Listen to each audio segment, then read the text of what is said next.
Fala aí, galera.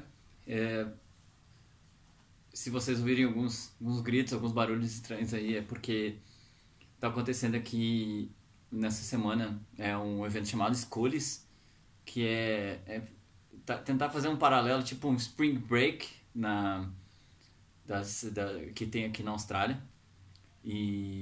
Mas é só a galera que está se formando no ensino médio, eles vêm de várias cidades, de longe, pra cá, e aí eles fazem festa aqui, mas deixar esse assunto para outro vídeo, porque esse assunto aqui que eu vou trabalhar hoje é algo que eu tive tempo agora para cimentar na minha cabeça, porque porque quando a gente passa por uma experiência muito intensa, a gente leva muito mais tempo do que o tempo que a gente fez aquela experiência para digerir tudo que a gente passou, que a gente aprendeu daquilo ali, né? E a experiência que eu vou trabalhar, tentar falar hoje, é sobre a questão de ser professor. A minha visão é, eu trabalhei 99% do tempo como professor de escola pública, então a minha visão ela gira em torno disso, né? Ser um professor de escola pública, e também a maior parte do tempo que eu trabalhei foi com o ensino fundamental 2, que é o que hoje em dia é sexto ao nono ano, e, e que hoje em dia, antigamente era quinta ou oitava série, né?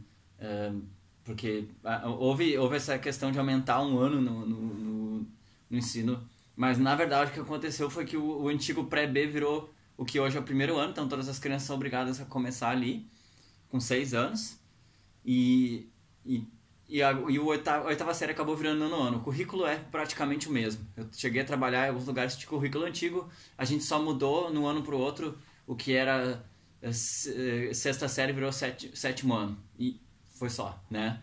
É, então, eu comecei a dar aula ainda, eu estava no quinto semestre da faculdade. Fui substituto de uma professora de biologia no colégio do estado, que lá eu tive uma ideia muito, muito clara da precariedade das coisas. Apesar de que os estudantes, na grande maioria, causavam muito pouco problema, eles passavam muito tempo sozinhos, muito tempo sem um professor em sala de aula. Eu cobria várias vezes buracos de disciplinas ali. Juntamos turmas várias vezes, então o meu impacto inicial foi bem, bem intenso, assim, mas foi bom para saber o que eu ia encarar pela frente, né, me formando, e o que eu ia encarar no mercado de trabalho de verdade. Então isso foi algo que me marcou bastante. Aí eu dei um tempo disso, foquei na faculdade, dei aulas particulares, e quando eu me formei, alguns meses depois de me formar, eu fui aprovado no primeiro concurso. Trabalhei em Eldorado do Sul, no interior de Eldorado do Sul, um lugar onde tinha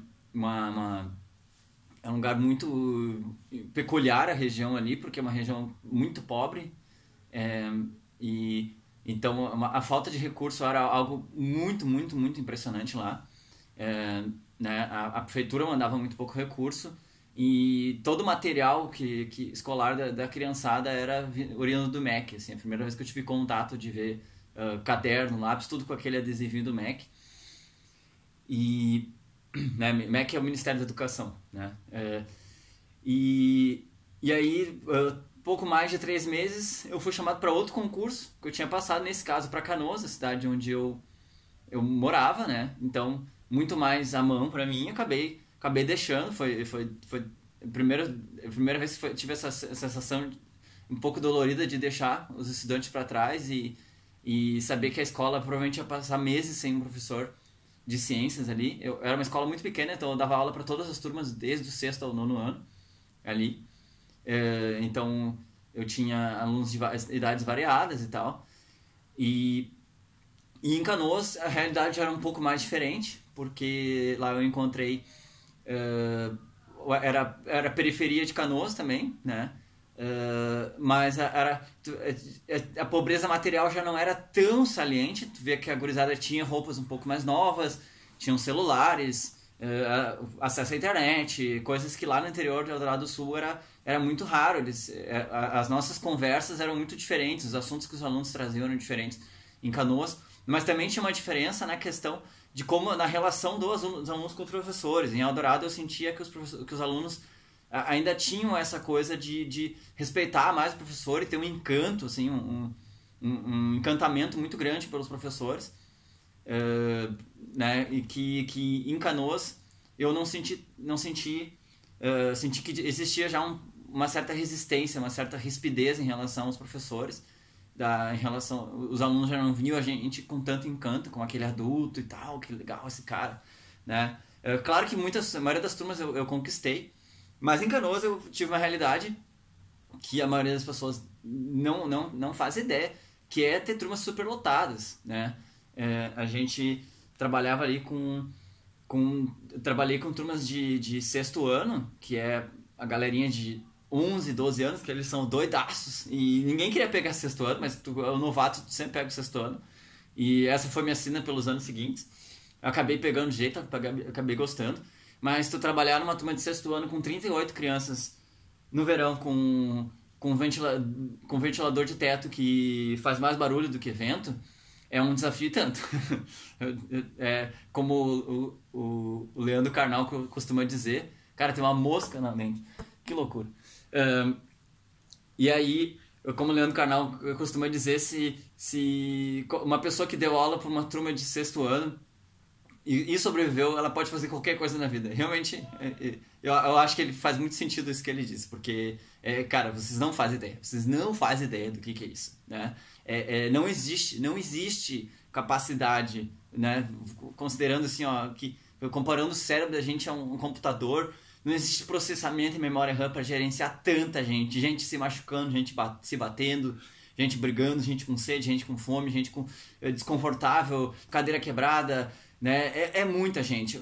A coisa ela não cresce. Uma turma de 38 alunos, ela não tem o dobro de problemas de uma turma de 19 alunos. O negócio cresce numa escala exponencial, né? Tu dá aula para uma turma de 38 alunos não é um pouco mais complicado do que dar aula para uma turma de 30.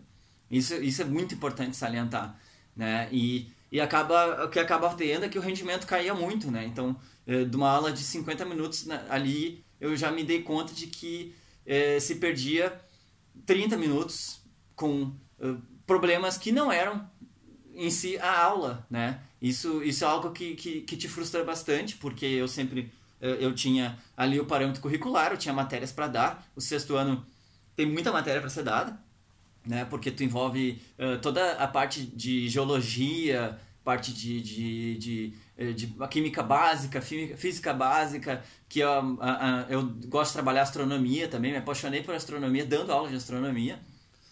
E aí tu vê que aquele currículo está correndo e tu vê que os alunos precisam de tempo para aprender, precisam ter mais aula, mais explicação, mais exercício, mas os problemas vão acontecendo. Então, ali eu comecei a sentir um dos pesos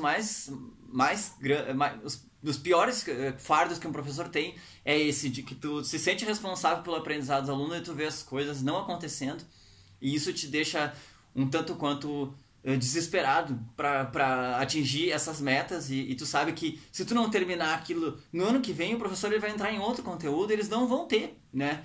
E sabendo que muitos deles não vão nem para o ensino médio, então talvez seja a última chance deles aprenderem isso, vai ser contigo e tu tá falhando, né? E então, se tu tem um nível de exigência muito grande contigo mesmo, tu vai acabar se estressando muito. Eu acabei mudando com o tempo, eu acabei me preocupando menos em dar todo o conteúdo e sim dar o conteúdo que eu tô dando com qualidade, e tentei relaxar, mas eu levei anos para chegar nesse ponto, assim, né? Bom, vamos focar aqui. Primeira coisa, assim, eu me lembro que acho que era senador na época, o Cristóvão Buarque, que também foi candidato a presidente, ele botou um projeto de lei, hoje em dia ele andou falando umas bobagens aí, mas ele botou um projeto de lei que eu acho que faz muito sentido, e hoje em dia eu concordo totalmente, que ele dizia que todo mundo que estivesse fazendo ensino superior, tanto na universidade pública até na particular, deveria estagiar um tempo numa escola pública, passar um tempo tentando dar aula, fazendo um projetinho, qualquer coisa, porque realmente quando tu tá dentro de uma escola pública, a tua visão vai ser completamente diferente da que tu tinha antes, né? Eu estudei numa faculdade, tive múltiplas cadeiras de educação. Eu tive muitos professores na faculdade, alguns deles tinham alguma experiência em sala de aula, mas muitos deles estavam há anos sem entrar em sala de aula, 20 anos sem entrar em sala de aula, e outros tinham saído da faculdade, feito um mestrado, doutorado, pós-doutorado, estavam ali, nunca tinham... Eles davam aula sobre educação pública, eles não tinham experiência nenhuma em educação pública, e isso fica evidente no discurso deles, a forma como eles falavam, porque, né, por exemplo, aquela coisa assim, você tem que ser democrático com os alunos. Você tem que ser democrático quando as coisas estão em ordem, né? Porque quando as coisas não estão em ordem, tu tem que ser um pouco general, um pouco ditador. Porque quando a poeira baixa, aí tu conversa, tu explica. Eu sempre que tive que trabalhar assim. E até contra a minha natureza, assim. Toda vez que eu tive que brigar com uma turma, com os alunos, eu tava meio que fazendo um papel, assim, de brabo e tal, porque era necessário, né? E depois tu acaba construindo uma relação com o aluno. É impressionante de ver, às vezes tu briga com o aluno e tu pensa que ele nunca mais vai te olhar na cara, e na verdade ele acaba se tornando mais carinhoso contigo depois que tu briga com ele, e claro, tu faz as pazes, tu explica pra ele a situação, porque tu ficou bravo e tal. É impressionante como isso forma vínculos muito fortes, e eu em especial tive muito vínculo com os alunos que eram considerados difíceis pelos outros professores, assim. Foi digamos, uma habilidade que eu posso me gabar de ter tido durante esses anos aí. Em todos os lugares que eu trabalhei, eu formei vínculos muito fortes com os alunos que eram considerados difíceis. Isso é uma coisa boa, né? Então, várias coisas que eu pensava antes, eu mudei de opinião. Por exemplo, questão do Bolsa Família, eu era um que achava que Bolsa Família... Eu tinha muitos poréns em relação ao Bolsa Família, aquela coisa que a gente ouve bastante. Mas na escola pública, eu acabei mudando completamente de opinião sobre isso. Porque, por exemplo, algo que eu vi, e era evidente, assim, que a evasão escolar é um problema. Tu tá vendo ali... Quando a gente fala de evasão... Quando tu ouve aí, se tu não é da área da educação, tu ouve sobre evasão escolar, te impacta muito menos do que de fato ela é. Porque quando tu conhece o nome, tu tem ali o Ricardinho, aquele demônio que não senta na cadeira, mas de repente um dia ele para de vir na aula. Cara, dá uma sensação muito ruim, porque tu começa a imaginar o que ele tá fazendo lá fora, e a gente sabe muito bem que muitas vezes o que ele vai fazer lá fora não é muito bom. Então, a evasão escolar é algo muito sério, muito, muito sério, e isso pesa muito nas decisões que a gente tem dentro da escola, então é muito, muito, muito importante manter o aluno na escola, e isso... Por pior que seja as condições, e pior que esteja sendo aprendizado dele, é muito melhor do que ele tá na rua, por aí. Os alunos com o Bolsa Família, eles evadem muito menos. É impressionante, assim. Na época que eu trabalhei na coordenação, que é a minha experiência mais recente, às vezes chegava uma mãe indignada, vocês cortaram meu bolsa, que absurdo, e muito brava e tal. E aí eu fazia o primeiro atendimento, às vezes eu disse, como é que é o nome do aluno? Eu ia lá no sistema e dizia, mas mãe, o seu filho está com 40% de presença, né? O Bolsa Família exige 85% de presença. Né, então não foi a gente que cortou, a gente só lança no sistema. Eu sempre tentava afastar, despessoalizar isso, né? Porque, né, tu tá ali de linha de frente, as pessoas vão ficar bravas, vão querer, né? O meu colega José Carlos seguidamente era ameaçado pelas pessoas, porque era ele que lançava no sistema, né, no sistema do Bolsa Família, os alunos que estavam com frequência abaixo do normal. E era impressionante, porque quando a mãe se dava conta disso, né, porque às vezes elas não se davam conta de que o aluno estava faltando tanto, né, e viam que essa era a solução, a gente dizia, não, se ele voltar, o Bolsa vai voltar naturalmente e tal. E realmente, no outro dia, a criança estava lá e realmente... Os alunos com Bolsa Família faltam menos do que os alunos normais, né? Que não tem bolsa. Então, além de outras coisas que eu aprendi, por exemplo, o aluno que tem Bolsa Família é obrigado a cada 6 meses ir no posto de saúde, se pesar, as vacinas têm que estar em dia, tudo isso ele vai ser obrigado, a família, a fazer para ele, para manter o Bolsa Família que eles estão recebendo. Então, é só um exemplo, assim, eu tenho milhões de coisas que eu posso falar, mas eu vou tentar ser conciso nesse vídeo aqui, porque já estou com quase 15 minutos de gravação aí.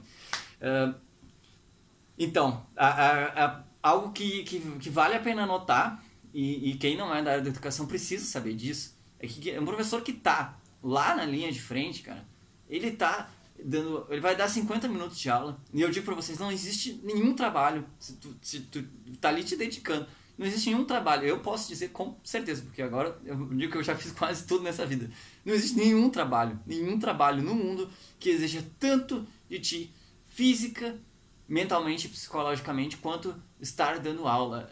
A energia de uma hora de aula despendida ali é acima da média de qualquer outro trabalho que eu já fiz, né? Porque eu já tive trabalhos que exigiam muito fisicamente, outros que exigiam mentalmente, por exemplo, no laboratório. Agora, a sala de aula te leva a um nível de estresse altíssimo o tempo todo, que raramente tu relaxa, porque se tu relaxar, o aluno foge, o aluno cai, o aluno se machuca, né?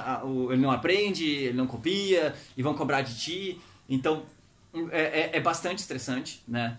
Então, isso explica muito os índices de questões psiquiátricas que os professores têm.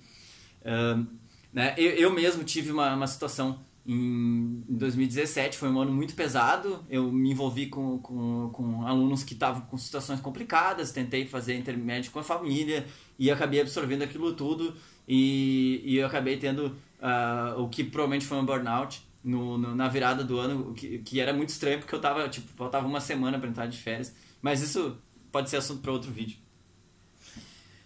Bom, até agora parece que eu só falei que era o pior emprego do mundo e não é todo tempo tão ruim ser professor, porque algumas coisas que tu tem com o professor provavelmente tu não vai encontrar em nenhum outro trabalho.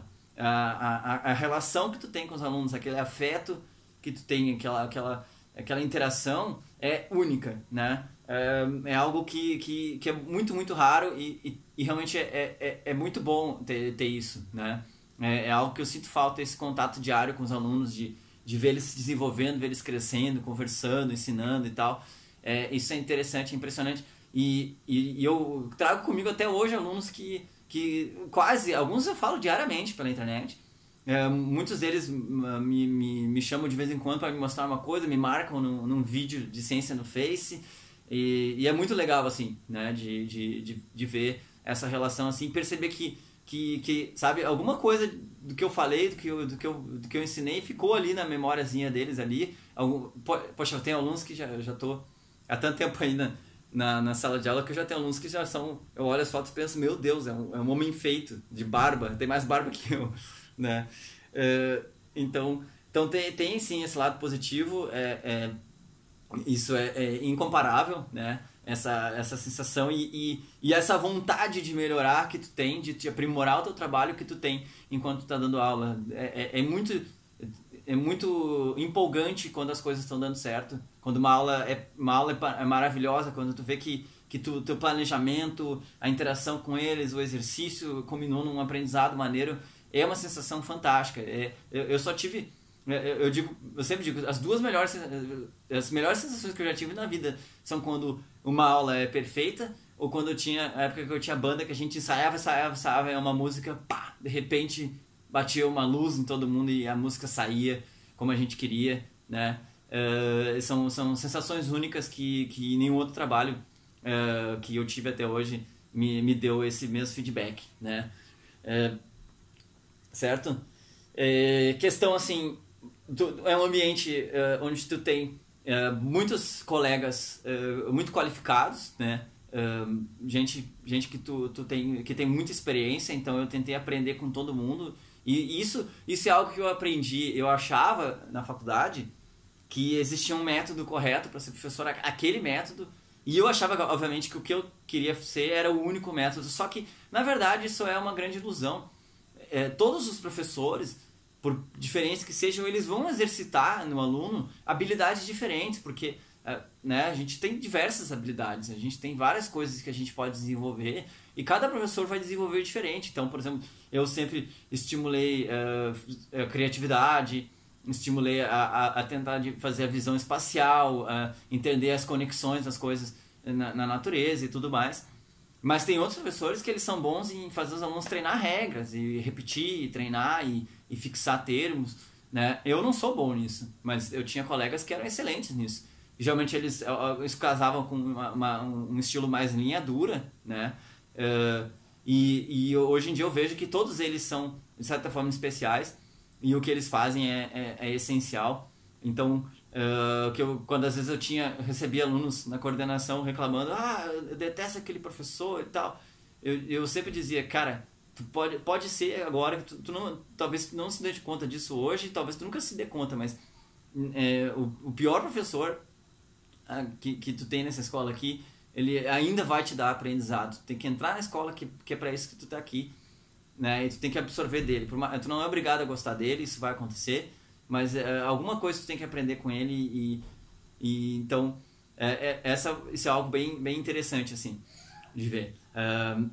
Em Porto Alegre, foi o último município que eu trabalhei, eu percebi que realmente havia uma qualificação muito maior, qualificação no nível, né, de a galera com mestrado, alguns com doutorado, até dando aula em Porto Alegre, porque quando eu entrei em Porto Alegre a remuneração era boa, não chegava a ser tão boa quanto um instituto federal ou um colégio militar ou outras instituições de ensino, mas a gente tinha uma remuneração ali bem parelha com o que a maioria das pessoas que eu conheço que ganhavam na particular, né? E tendo férias, 13º, né? Um plano de carreira, né? E isso foi sendo destruído, mas também não é o assunto do vídeo. Mas, infelizmente, isso que atraiu a galera qualificada para Porto Alegre não existe mais, né? Não existe mais todo esse plano de carreira e o salário desde que acho que desde 2016, 2015 não tem a reposição da inflação, então as coisas estão piorando lá, né? Quem está trabalhando hoje está pagando caro pelos erros e desmandes de outros governos e pela maldade do atual também, né? E a questão de tu dar aula é sempre um desafio, porque pelo menos para mim, eu era até curioso, porque às vezes eu tinha um aluno que chegava trocava de sala por algum motivo em algum dia e acabava assistindo a minha aula em uma turma diferente, e eles diziam, senhor, eu tive essa aula e a tua aula está sendo... o que eu estou copiando no caderno está sendo diferente do que tu passou na minha turma, porque eu estava sempre tentando melhorar, né? Tentando fazer com que ficasse mais palatável, mais interessante, né? E isso é algo constante, assim, algo que motiva bastante a gente quando a gente está trabalhando em sala de aula, né? Eu me tornei professor pelo fato de que eu acho que eu não me lembro exatamente, foi no meio do ensino médio, eu me dei conta, né? Comecei a me dar conta dos problemas sociais e econômicos, e eu sempre fui interessado em política, mas eu comecei a me dar conta desses problemas e eu comecei a ler e pesquisar sobre como que a gente poderia solucionar, e comecei a olhar a história dos países e outros lugares e me dei conta, cara, que tem os países, vários deles tiveram formas diferentes de dar certo, mas eu não conheço nenhum país no mundo que tenha dado certo sem ter uma educação boa, uma educação forte, né? Então, a minha paixão pela ciência, pela biologia e esse desejo de ensinar e a fé de que a educação é o melhor caminho foi o que me fez eu me tornar professor, né? Então, só que infelizmente é uma carreira que eu acho que ela nunca viveu um momento tão ruim na história do Brasil, né? De desvalorização, uma perseguição insana em cima dos professores. Eu trabalhei em muitos lugares, eu trabalhei em 6 escolas diferentes, eu estou há 10 anos dentro de sala de aula, eu posso dizer praticamente, e intensamente, 40 horas por semana, eu converso com todo mundo, eu converso com os alunos, eu nunca vi ninguém fazendo doutrinação, né? A gente, se tu conseguir dar a tua aula, tu já tá faceiro. Perder tempo fazendo doutrinação comunista, por favor, né, cara? Eu fico pensando, cara, naqueles professores maravilhosos de matemática que eu trabalhei, de geografia, até de história. Eles estavam ali tentando trabalhar os assuntos, tentando fazer os alunos exercitar relações, sabe? Desenvolver habilidades. Cara, até o professor que era mais comunista nas conversas fora da sala de aula, eu nunca vi eles fazendo nenhuma doutrinação, né? Então essa perseguição para mim é uma coisa completamente insana. Eu não vejo nenhum sentido nisso, Talvez tenha alguma explicação para quem esteja fazendo uma explicação por trás, mas não, isso não existe, cara. Isso é uma besteira descomunal. Eu só e é muito triste de ver porque o que eu aprendi até dentro da educação é que geralmente quem comanda a educação não entende nada da educação, né? O secretário de educação de Porto Alegre, que antes de eu sair, ele era um cara que nunca pisou numa sala de aula do município que ele coordenava. Ele nunca deu aula para adolescente, nunca deu aula para criança, né? E por que esse cara tem que ser escolhido para organizar? E, bom, essa digamos que é o cerne do problema de várias coisas no Brasil, e a educação não é diferente, né? E então eu me sinto muito desanimado com isso, de ver o rumo das coisas da educação, né? Espero que em algum momento isso dê uma guinada, né? Porque como eu falei, eu não existe para mim nenhum pensamento de governo, seja de esquerda ou de direita, em cima e embaixo, tanto faz. Se não tiver um projeto de educação firme, não vai dar certo. Essa é a minha opinião, tá? Galera, se tu viu até aqui, quiser fazer um comentário, eu fico feliz em responder, certo? E é isso aí. Grande abraço. Falou!